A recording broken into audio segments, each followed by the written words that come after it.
YouTube, my name is Ep.13 and welcome back to Can They Be DLC Season 3 Episode 13. This episode will be discussing Soul Badguy from the Guilty Gear series, but before we get into the topic of the video, obviously like always, we go over the news. So first things first, if I'm not mistaken, happy birthday to Donkey Kong Country. The original Donkey Kong Country released 25 years ago, which makes me older than the game itself. So a little bit older. I was born in March. The game happened to release in November or December, I should say, funnily enough. And yeah, nice to see. 25 years, and Nintendo, I don't believe I said anything about it. Weird.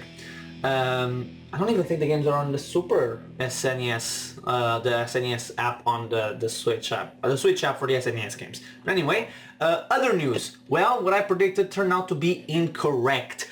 We didn't see a character for Smash this week, so unless we get one next week, which I very much doubt it, we really are. The trailer already is uploaded on YouTube. We're just waiting for it to be unlocked, most likely on the 13th of this month. Yeah, 13th, well, 12 in America, 13 in Europe, and a lot of the other parts of the world, because of the Game Awards. So it seems like very clearly now we have a character coming at the Game Awards, not sooner like some of us expected. So yeah, it will be kinda interesting to see. Also, the very big news, the biggest news of the week regarding to Smash Bros.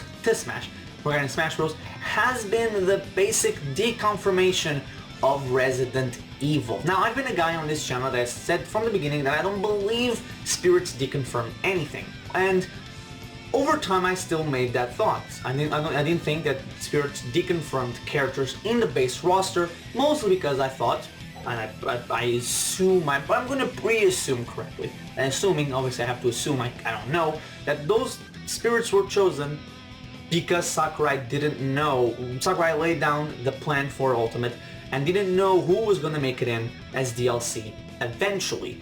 Heck, we even have the example of Rex being the perfect example. Not only did we get Xenoblade Chronicles 2 spirits and a track from Xenoblade Chronicles 2, but we then eventually got the Mii costume for Rex, which basically was an apology for Sakurai of like, I couldn't do better than this at this time, but here's a promise that he will be in sooner or later. My guess is now sooner rather than later, but that's a topic for a different time, most likely the end of the year when we go to revisiting everyone again. But now with the as we moved on, we haven't really had a lot of DLC, let's put it that way, spirit events, and now we had some for characters obviously that wouldn't be in Smash. Tetris got one, Daemon X Machina got another, but we haven't had too many. And let me just confirm which ones were, because I'm about to say something that I really didn't pay attention at the time, because I didn't want to know what was that was there, so I'm just gonna make sure. I should have done this before, but from what we've got in spirit events, have basically been characters that haven't been in the game or wouldn't be in the game otherwise. And very rarely have we gotten spirits that actually matter at all. And the spirits that have mattered have all come in the sense, okay, so I'm just checking, okay, so I just checked what it was. Games Radar, you can F off. So we now know, okay, so I just wanted to make sure which were the spirits in from Sword and Shield, but like, we didn't get a lot of Shield, yeah, okay, so it was not really many. So what I was going to bring up is that we did get, we've not gotten spirits that haven't been really big. We didn't get spirits for example, Fire Emblem 3 houses. We didn't have spirit event for Astral Chain. Pokemon had one, but was kind of for characters that were Pokemon that wouldn't be playable anyway, if it makes sense. The same thing can be said, we didn't have one for Luigi's Mansion, but for Luigi's Mansion, who would you really bring in the spirit? I think we didn't have one, but even if we did, Luigi would be like the only brand new character. Maybe some of the villains, but that would kind of be spoilers, you know. And the characters that we got for Pokemon are not spoilers because it was Pokemon what had been revealed already and showcased, So yeah. But Resident Evil just got a Spirits event, which you would think that if Resident Evil characters came to Smash, like the ones we got, it was Chris, Leon, Jill, Wesker, and somebody else, I'm forgetting the name, I think it was somebody else. But yeah, we got all these. If they were coming in, they would have probably been held back or held until a Resident Evil character came into the frame. But because that's what we've seen so far. We got the Dragon Quest Spirits with Dragon Quest 11, or with the hero. We had the the Banjo-Kazooie ones with Banjo-Kazooie. We might see Rare down the pipe, but that's another conversation. Same thing for Persona, same thing for SNK. And Resident Evil was the only one that came out of nowhere. So obviously it's been confirmed.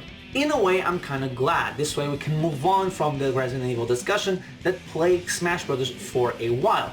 It also is very interesting to see now that we can also put to rest, finally, the conversation about Resident Evil characters, because the debate was really, really dumb in my opinion. Because a lot of the times it diverged into people not talking about the characters themselves, or just the likelihood of being like, it's a confirmation, it's happening, it's really happening. Resident Evil is like the biggest franchise from Japan yet to be represented in Super Smash Bros. And it makes me glad that we are now over that conversation in a way. Another thing that was funny about the Resident Evil one was that a lot of people took not only as Resident Evil coming in as a guarantee, but that Jill Valentine would be a guaranteed coming in because she was a woman, and that's what people based the entire thing off, which was weird to see at the time. And now we're moving on. We know that Resident Evil is not gonna be a character basically. I'll take this as a very, very likely deconfirmation or a confirmation that the characters won't be playable, because it wouldn't make much sense to have it now of all times to have the Spirit event. If this had been in March, let me tell you this, in March, I would have been like, it means nothing, we could still get Resident Evil, but we just had the announcement of a second season, basically, for Smash Bros, of more DLC to come, and the first thing they do is confirm, the first big major event for Spirit is it's Resident Evil, so yikes. It's kind of weird that we saw that, but hey, that's just how the way the cookie crumbled. But anyway, today's episode is about Mr. Soul Badguy from the Guilty Gear series, and Arc System owns it. So, how likely is he from being DLC for Fighters Pack 5? For Fighters Pack 5, I don't really think he will be. I think that Hero and Joker were different enough from each other where they could be back-to-back in terms of character reveals. Soul Badguy and Terry, although different enough, in terms of playstyle, I don't think they will differ too much. They'll have a lot of the same things of the technicalities. I think like the special cancel, aerial cancel, or cancel to specials, I should say, and command inputs. I think they'll all have that. And even something else I will discuss in a little bit that will be also similar. So for Pack 5, I think they'll be rather quote-unquote too similar. Not similar enough that like they'll play exactly the same or something. That's not what I'm saying. I'm just saying they're similar enough where the gimmick would basically be similar enough where back-to-back, I don't think Sakurai would do it. But for the next season, I think it's very likely because Soul Badguy can bring in a very interesting dynamic and a very interesting gimmick. Because Soul Badguy has something called the Dragon Install, which is a meter, from my understanding, in the Guilty Gear series that allows him to transform. And we already seen that in this Smash DLC, but I think it's going to be interesting to combine that with not only a meter, but also command inputs of like, we already know we have this basically with Terry, where Terry is 100%, over 100%. He has the Go icon, he has super moves, and if you put the correct command input, you get these super moves like the Buster Wolf. I think we're gonna see the same thing basically with Soul Badguy, but a combination of that with maybe a combination of Limit Break and the Rebellion Gauge, where it builds up like the Rebellion Gauge, much more of a Rebellion Gauge than builds up like the Rebellion Gauge. Soul Badguy transforms, he gets into the second form, into the Dragon Install form, and as a bar unfills, he has abilities. He has obviously the abilities that it would come in. What I think it's going to be, it's basically going to be a transforming character where the second part of his moveset, or when he's in Dragon Install, will have not just souped up form attacks, and this is why I want to bring up the limit break, because it will be basically, I think, more powered up, different versions for side B, for down B, and for up B, and for regular B, and maybe even back B. We don't know if we're going to get a back special again, but we can predict it in a sense. And I think that will be an interesting dynamic, and it could be an interesting way for Sakurai to build upon the character, but I don't think it would be right now because we just had a character that kinda sorta does that with having over 100% the go mechanic of super moves, command inputs, and all that stuff. But I could definitely see Sakurai doing it in the near future, especially second season. There's a way to go still, we haven't had any reveals, so the possibility is up in the air.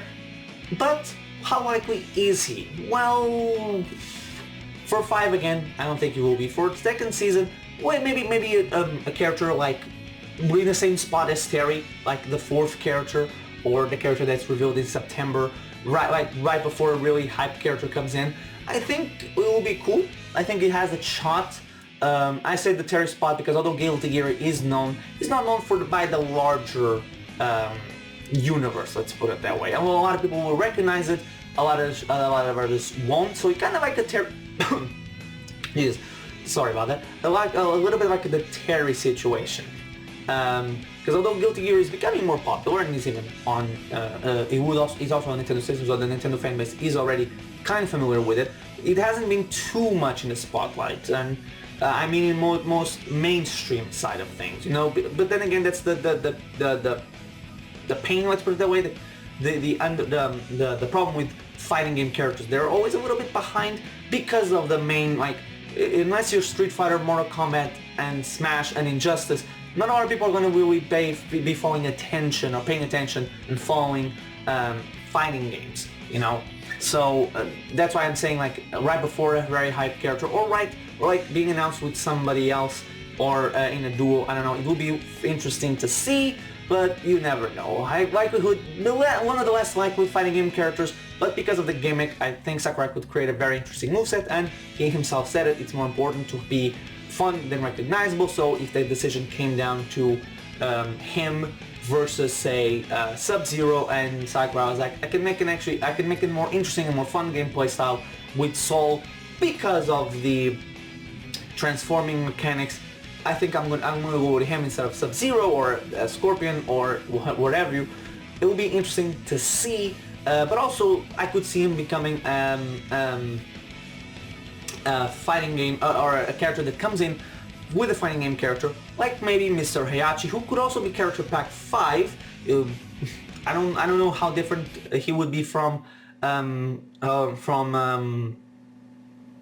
Terry. In terms of style again, I even said I didn't think, it kind of goes against what I just said because of like the whole thing of like, I don't think it would be in because, you know, 2 similar characters, but you never know actually. But I think like the fact that Heihachi is missing from the Mii costumes that came in with Terry means that either we're gonna be getting a character 5 Namco rep with Heihachi coming in as a Mii costume, or Heihachi being the character itself, or Heihachi being decided for a second season and the removing of the Mii costume. There's Mii costumes that are missing so far that are kind of interesting to discuss. And if he's not a character, if he comes in, like I said, Heihachi comes in and doesn't bring in Namco costumes, I could see Soul Badguy and some other characters being introduced as Mii costumes and spirits, which would be very, very interesting. So yeah, that's for this part. So let's go on and talk about the comments. So first, Terry Servanson saying, I think if Lara Croft got in, she'll either be a Mii costume or a spirit, but not a DLC fighter, because the third Square Enix character will be more than likely Gino, but I don't think we'll get any more Capcom, Microsoft, SNK, or Sega characters as DLC, since we technically have 3 Sega characters with Sonic, Joker, and Bayonetta. Atlas is owned by Sega, and Atlas Games is owned by Sega and Nintendo. Actually incorrect, but I'll get to it. In regards to Guilty Gear character, I think he or she would be a Mii costume, so yeah, it could happen. Also, Platinum Games is not owned by Nintendo and or Microsoft or Sega. They're not. If they were, Nier Automata would have never been made because Nier Automata is a Square Enix game that has nothing to do with Sega and is for PlayStation, was PlayStation exclusive.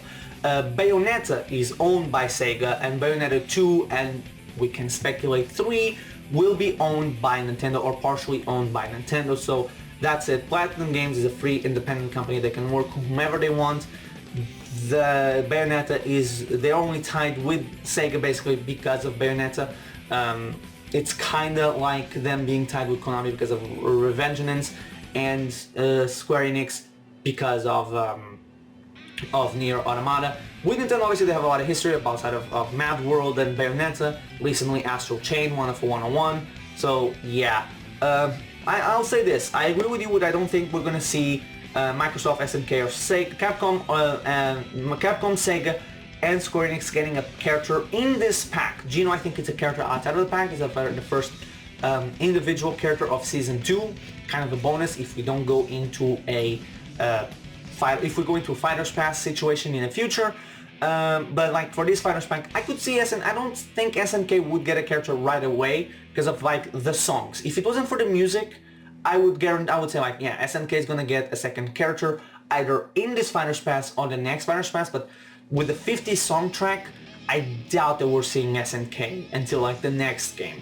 When it comes to Microsoft, not only do I think it's likely for for the ending of Season 2, it could also be, not Season 2, and Season 1, with the Fighters Pass, I could see maybe 2 more coming. Obviously, a lot of speculation, but like at least one I think we're gonna see from Microsoft more before the end of Smash Ultimate's run. And even if they don't get into Smash Ultimate, it will be because other things happen, like, you know, Halo not coming to Switch more than anything. But it's likely. I think Microsoft is the more likely of the third parties in Fighters Pack 1 and Season 2. Sega and Capcom are weird alongside Square in the next season because they could have characters in as well as they couldn't. Like, it all depends on how Sakurai decides to either expand to more companies or bring in more first party. We don't even know how the second season, I'm gonna say season because we don't even know, is gonna work until we know. It's all up in the air, speculation that could legit just come the 13th and like we get the announcement of Doomslayer for Smash as character pack 5, Gino as character season 2 fighters 1, and then Rex as fighter 2, and it's like, okay, so it's gonna be just first party or third party? It's gonna be, we legit just have to wait like 12 more days basically, or 11 more days technically speaking. But yeah, and then John R said, so you're in Europe, right? Who's the most popular character in your opinion in your region? Well, I would say that Europe will not and probably doesn't differentiate itself too much from what we've seen from the United States when it comes to requesting characters. I think it's just going to be more leaning towards PlayStation in terms of characters that are recognizable that have been on PlayStation. That's what I mean. Like, for example, I wouldn't be surprised. I think I'm probably right in saying that I believe, and now probably will be right in saying this. Probably not 100%, but maybe I would guess that like top 3 would be Sora, Steve, and Crash. Maybe not in that order, but I believe those 3 would be on the top. If the discussion brightens up a little bit, I could see Lara Croft included in there, PlayStation icon. So it's there. Those would be the ones that I would have that I would wager a guess. But I would say, like, for example, a character like, for example, Master Chief is a character that most people are warming up to the idea of coming in, especially if Halo comes to Switch.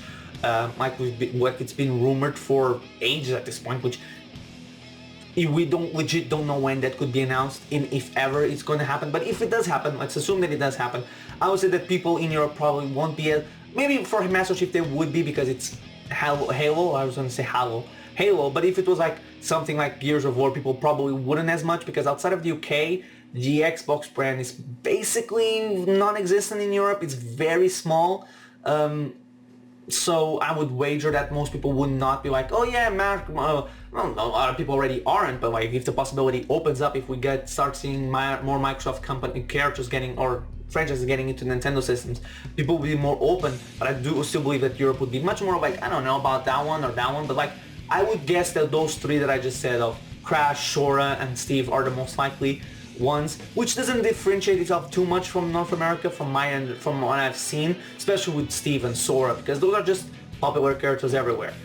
Which is to me more annoying when you see the whole hashtag thing going around of spamming the creators, because like it's clear that they don't know what you want and they don't know popular characters, because Ridley, King K. Rool, Banjo-Kazooie, and even characters before like Shulk and stuff only happened because Sakura was like, I'm gonna pull something out my bum and make an interesting character out of it, and nobody actually cares about it, and there's a bug flying around. So I guess that'll be it for this episode. So thank you guys so much for watching. I've been Nigel. Stream again next week for, where is it? Oh yeah, we're gonna keep on the theme basically of fighting game characters with Kazumi from the Dead or Alive series. So thank you guys for watching. See you guys next time.